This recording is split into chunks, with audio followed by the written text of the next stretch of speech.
Steven Crowder. Hello, everybody. And fuck anyone who supports the NRA. And welcome to this Impact review. This is late, I know, nigga. But I'm going to try to make it brief because a lot of shit happened. More stuff happened out of the ring than in the ring. I know I said that Impact had too much wrestling. But now it just has a lot of filler, okay? So we first had Sami Callihan versus Fallah Bahh. He beats Fallah Bahh, but then OVE gets in the ring. They want to break his eye. Because I guess that's what they did with Eddie Edwards. But Eddie Edwards comes out for the save. And Eddie Edwards is back even though his eye is fucked up. They showed the Feast or Fire that happened like 10 years ago with Jay Lethal winning, Curry Man winning, and both members of LAX at the time winning. So that was pretty cool to see. I remember when that happened, and it was fun. Now, this is what I really want to talk about. Jesus Christ, this was cringeworthy. Mackenzie Mitchell was interviewing Austin Aries, a sit-down interview, about his new book, a vegan book, right? And Alberto Patron comes up and like says, let me talk to him. And then he's like, hi, champ, welcome to Impact. He's like, thank you. And Alberto brings out like a fucking, like a room service tray. I already knew what was in there. He's got wine, and then he's got like meat in there. And he's trying to get Aries to eat the meat. Aries is like, nah, nigga, I'm vegan. He's like, just one little piece. And he's eating the pieces of meat in front of Austin Aries. It looks freaking gay. And he's like, And he takes like a big ass glop of meat and tries to put it in Aries' mouth. Aries smacks that shit out of him. And he's like about to hit Alberto. But Alberto's like, no, man, I'm just fucking around. I'm just playing, dude. I didn't know it was like that. And then Aries, Alberto leaves and Aries drinks the wine. And he gives him a book before Alberto leaves. He gives Alberto a copy of his book. I thought Alberto was going to destroy the book. But this was really awkward segment to watch. Allie is talking to Kira Hogan. Baby. And then Kira runs away because Braxton Sutter is begging for Allie back. Braxton Sutter would be the most over superstar if he came out at the end of every promo and said, I call BS. If he did that, that shit would be a gold mine, motherfucker. He'd be my favorite wrestler instantly. And then we had Jimmy Jacobs coming in the ring. Now, this was cool. Him and Kong Kong pretty much said, we've done all we can do. Where is Abyss? And then the Disciples of the New Church music plays. If you remember that, Blast from the Past. Okay. And Father James Mitchell comes out bald as hell. And old as hell. And he's like, you guys crossed the line, you embarrassed my son's grandmother. You took out his cousin. And now you want the Monster Abyss. You got the Monster Abyss. And Abyss is back. Everybody on Twitter was going crazy that Abyss was back. It was good to see him with Father James Mitchell again. And then as soon as Jacobs and Kong leave the ring, Mitchell goes, you guys have a ticket to the Monsters Ball. So it looks like Kong and Abyss are going to get it on in a Monsters Ball.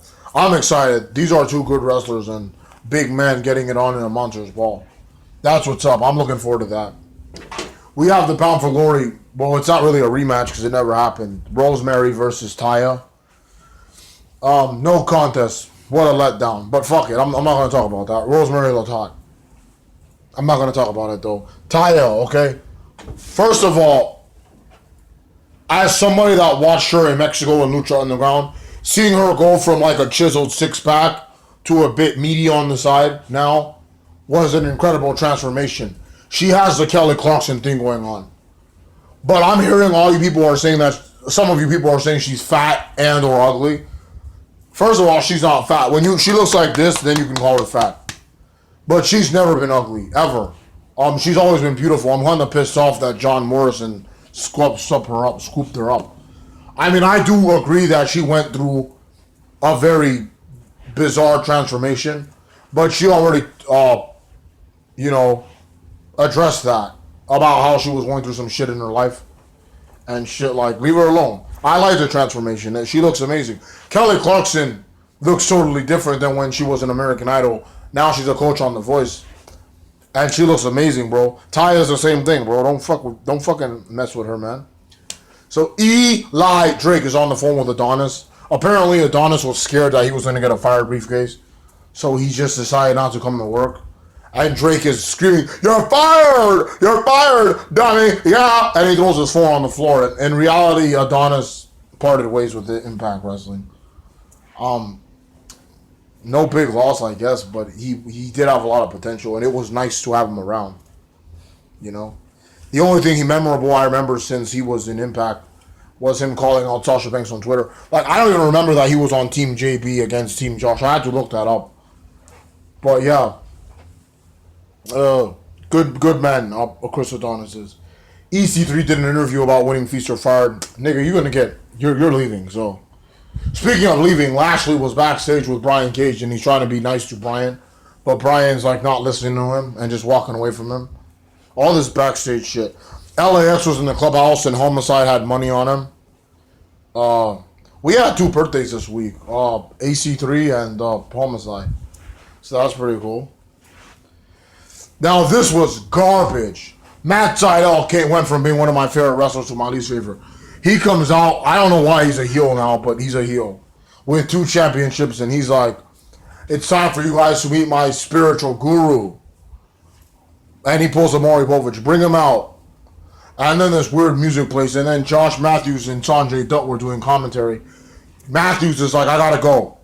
And then Matthews comes out from the curtain, and he's the spiritual advisor. This was gay, and I hated every minute of it. It was garbage.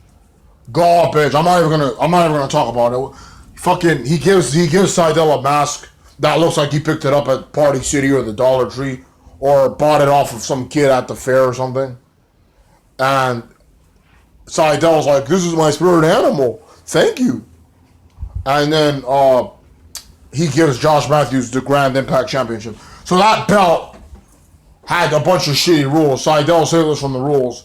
And then he pulls the fucking plug on the life support of that championship by handing it to a goddamn announcer. Why didn't you just put Madison Rayne in the group? At least it would have worked. Give Josh Matthews a cuckold gimmick, have him watching his wife get fucked by another man. Oh god, trash.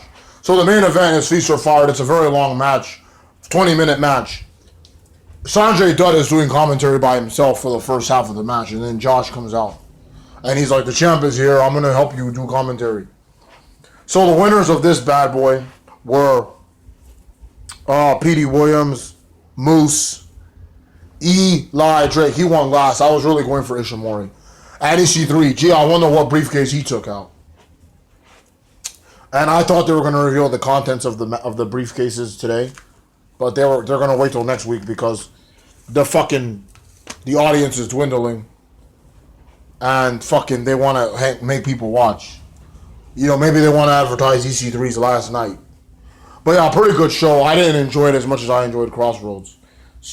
I know I said that the shows have had too much wrestling, but this one just brought it to a whole nother level. Jesus Christ, man. I really hope Moose has the World Heavyweight Championship one.